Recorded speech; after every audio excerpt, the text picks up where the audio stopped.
Hey folks, it's Nate. Thanks for joining me at the art table again today.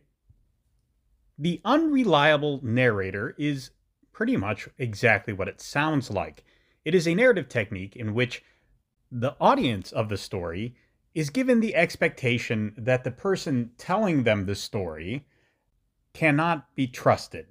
Now, this can take a number of forms. It may be the case that the narrator of the story is not well. They don't have a good memory of the events that they are recounting, or they have some kind of psychological inhibition that makes it very difficult for them to actually confront what they're talking about. It may also come about simply because the narrator does not want to tell the truth about the story. This could happen because they want to preserve their reputation in some way, or simply because they enjoy deceiving people. And of course, there are any number of other potential reasons this might take place. Honestly, there are as many reasons to have unreliable narrators as there are people to tell stories. Now, the unreliable narrator has been a fairly popular storytelling technique for quite some time. I'd say it's become very popular in the last 30 years or so, give or take. It's not that it hasn't been used before that, but we've really seen it come into vogue and be used a great deal in that time frame. And there are a lot of reasons for that, especially since the rise of the internet. Overthinking stories has become very popular.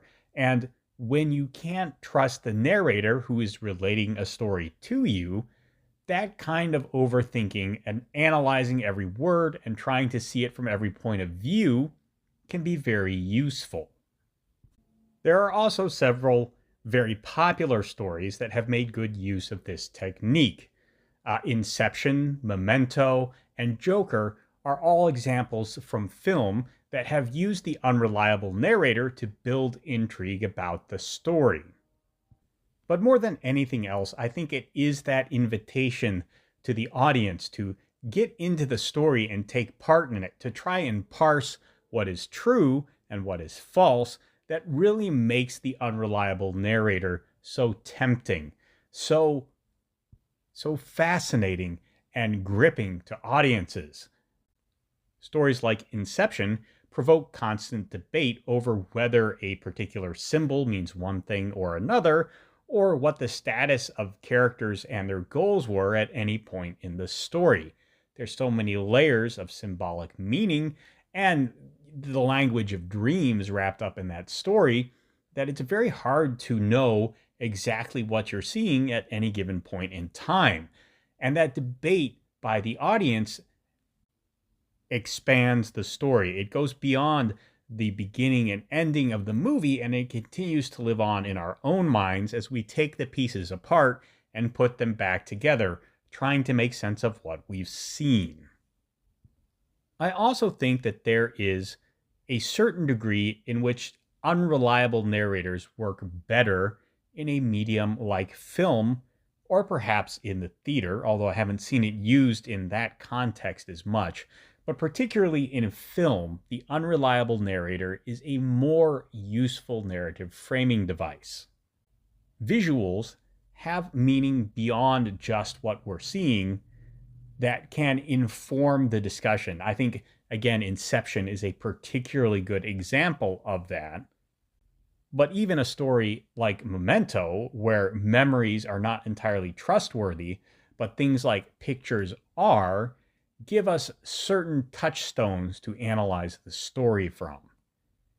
In prose, on the other hand, I think the unreliable narrator has a particular pitfall to it. I choose the word pitfall very deliberately. It is a hazard that can be very easily avoided if you know it's there and you take some basic precautions. And I want you to think about what I'm saying in that context. Unreliable narrators can be good in prose as well, but I think there are certain dangers that come with them that I haven't seen very many people discuss when they talk about writing a story with an unreliable narrator. Now, if you have some time and a lot of patience, you can actually see this pitfall play out in the podcast Creepcast, which is hosted by the YouTubers Wendigoon and Papa Meat. They did a marathon 7-hour recording of the creepypasta story The Spire in the Woods, which has an unreliable narrator. During the whole story, the narrator is under the influence of a supernatural force called the bells. These bells ring from a spire in the woods, as you might have guessed.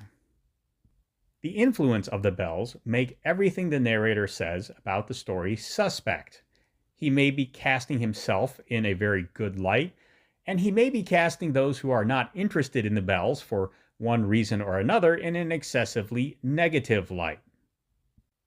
There's also a question of whether the narrator is simply trying to paper over his own misunderstandings of other people to cast himself in the best light. In short, The Spire in the Woods has pretty much all of the factors that could create an unreliable narrator in a single character. And this has an interesting side effect in the story.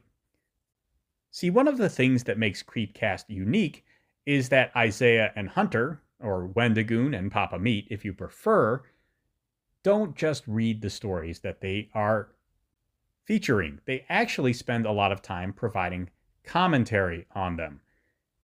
And a lot of the commentary on The Spire in the Woods that they provide, the stuff that isn't, joking asides or things like that, are speculation on the narrator.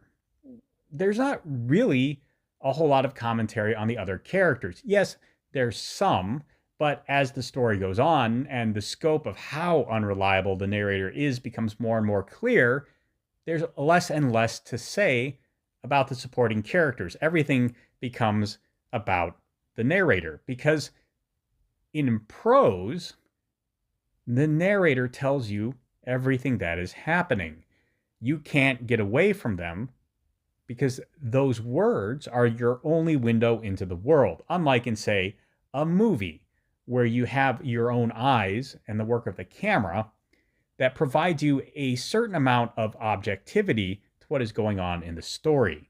When we are watching Memento, for example, we see photographs and we see real events, and even if our protagonist doesn't remember them, and so he draws wrong conclusions or other things happen, we still have our own eyes telling us a certain amount of information we can rely on. But in prose, we don't have that.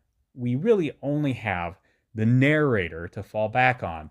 Only what the narrator says, only what the narrator reveals to us, only the words he chooses can tell us anything about the world. And so, if he's unreliable, at some point, all analysis of the story feeds back into the narrator. We're basically looking at a Rorschach test, asking us to give our own thoughts on the kind of person the narrator is. We really can't tell anything else about the story that matters. And you see this crop up in The Spire in the Woods in a couple of different ways. The biggest one being, is the spire even real, or is it something that he concocts in his own head after reading a bunch of urban legends? He has a number of bad interactions with women in the story, and you have to ask the question, how bad were these? Is he presenting them as better than they were, which would mean the actual events were really terrible, or has guilt stacked up in his mind about these events, and he thinks that he actually did worse things during them than he did in reality? It's impossible to tell because we only have the narrator's recounting of these events to go by. And while you can certainly tell a story that way, and I think you could even tell a good character study story that way, ultimately, they're not going to be very deep, I don't think. Because if your narrator is unreliable, you're going to have to spend all your time trying to parse whether he's lying or not. There's not going to be a reliable narrative to build a story around. Now, you could overcome this in a number of ways. You could have impartial third-person narration along with an unreliable first-person narrator, or you could have multiple narrators, some of whom are more reliable than others. But ultimately, I think that if you don't have some kind of definitively reliable viewpoint for your story to fall back on, audiences will ultimately have nothing but their own opinions on the narrator to fall back on. And I don't know if that makes for very compelling storytelling in the traditional sense. Obviously, you can get that speculative guesswork element from the audience that makes movies like Memento or Inception so fascinating, but only at the expense of making your core narrative extremely muddy and ambiguous. I'm not sure that's the most satisfying kind of storytelling there is, although it certainly has an audience out there. And as I've noted before, favors very character-centric stories. Certainly, a little of it goes a long way, at least for me. So what do you think of the unreliable narrator? Is it a good technique in prose, or do you think you would rather have something with a little more clarity about the events actually taking place to rely on? Let me know down in the comments below. If you want to support what I do here on this channel, I have a novel out on Amazon. You can pick it up using the link below. Have Spell Will Travel is a collection of 8 novellas and short stories recounting the adventures of Roy Harper as he solves problems in the Colombian West using a bit of magic and a bit of general know-how. While you're down there, there's a like button and a subscribe button. You can use those as you see fit, and I'll talk to you later.